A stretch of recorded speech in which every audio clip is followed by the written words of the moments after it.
Tony D and Little Joan with a screenwriter's rant on the 6888 about a woman's Army Corps group set in the big war against the bad guys from Germany, and they sort the mail. Smash like and subscribe. Thank you for smash liking and subscribing. Check out my books. Links in the description. Comedy horror in South Jersey. It's the Pineys, books 1 through 16, available on Amazon.com. Don't forget, Kindle Unlimited is free. So, this is a true story, or based on a true story, I should say, about a squadron of all black women who sorted the mail during World War II. And before I say anything, let me completely acknowledge that there has been racism in the world, but Hollywood seems to almost exclusively focus on that. And while it's true, I'm against segregation. I think it was not a good idea. At the same time, the people who did it were trying to keep the troops happy. And most of the asshats who are racist in the ranks, they didn't want them killing each other or beating each other up or fighting.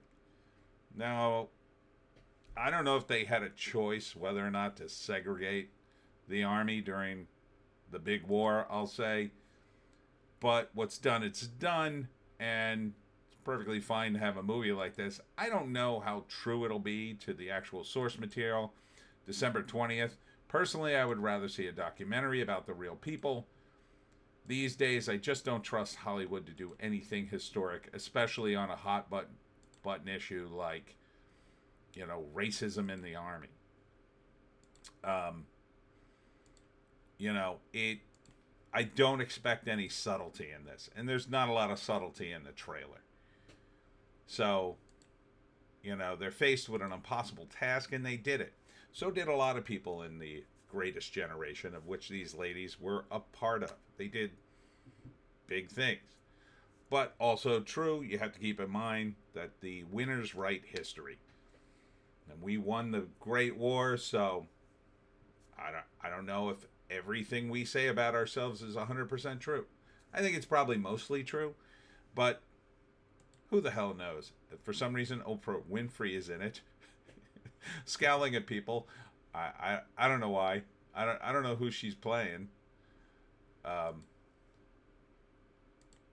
a lot of this appears to have the same sort of tropes.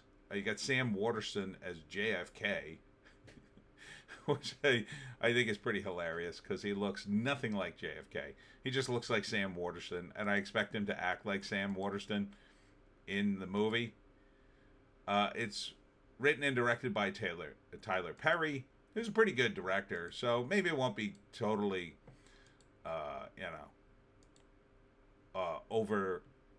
over the cliff in terms of beating you over the head with the racism stick. But, it's not something I trust Hollywood to do anymore. I just don't trust these historical dramatizations.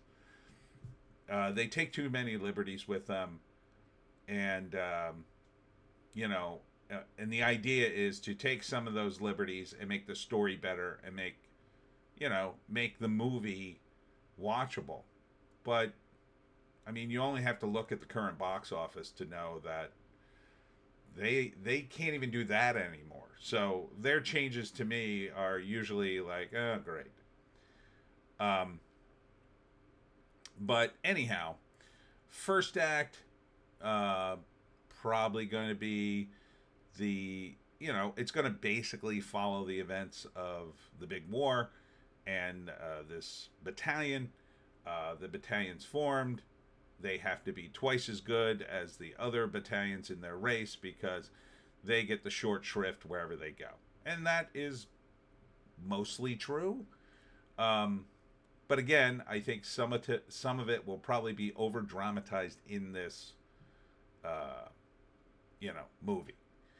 Anyhow, they're stuck with the main problem, or one of the big problems during the big war, was getting the mail to the troops on time, and no one could seem to do it. And so they called up the WAC, the Women's Army Corps, and the black only battalion to do it. And they did a good job. And that part, 100% true, I assume, because everybody sort of pulled together during the big war, and amazing things happened. And so I have no doubt that these ladies did a fantastic job. They were honored, I think, in 2021, a little late, but better late than never, I suppose. And, so this is a movie that celebrates that. I'm sure it'll be fine. It's not for me. It just, I don't trust it. If I want to learn about this, I'd rather go to sources that will just tell me exactly what happened. And who was who, and that's it. Not combine characters and people and events to make a better story, which again, I don't really trust Hollywood to do anymore. But it's on Netflix, so if you want to watch it, what's the ending? They eventually get their due. Years later, I'm sure one of these actresses is one of the longtime survivors, and she shows up in DC to for the honoring of the wax. So they always seem to find something, some aspect of the big war to do a movie about. And look, it was a huge moment in time. It's a big historical event. But in terms of making movies about it, I mean, I don't know.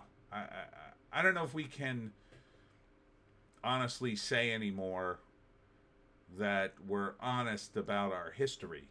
So, doing these movies that take place during the big war to try to tell a story that's yet been told, I just don't trust Hollywood to do it. There's too many variables, too many things going on. It's too political. Still too much of a hot button issue today. Back in the day, it was pretty cut and dry. It was they'd make these war movies, and it was like, hey, the Americans won, yay. Now there's all this looking back on it and like, oh yeah, we won, but we're a bunch of racists. Yeah, I don't think that really does much. I mean, again, I'm not saying it didn't happen. I'm just saying, like, I would rather know the truth of the matter and not some historical sort of reenactment that's been bent one way or another.